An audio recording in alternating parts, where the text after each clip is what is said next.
According to the definition, a population is the entire group that you want to draw conclusion about.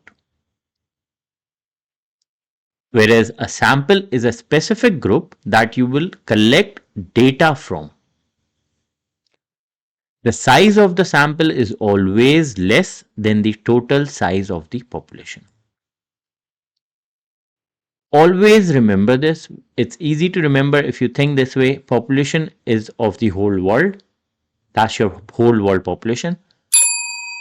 And if you're picking up the sample, you can take UK as a sample, US as a sample, and Africa as a sample, like South Africa as a country. So these three can be your sample. So if you consider the whole world, then the whole world is your population. Whereas Africa, if you take a continent, then Africa is your sample only.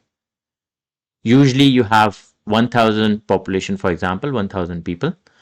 Among 1000 people, if you collect these two people, that's your sample size. So population is always, sample is always less than the size of the population. So you can see this in this example, you have so many people. And if we select these few people, that's mean this is your sample. So sample is always small, population is massive.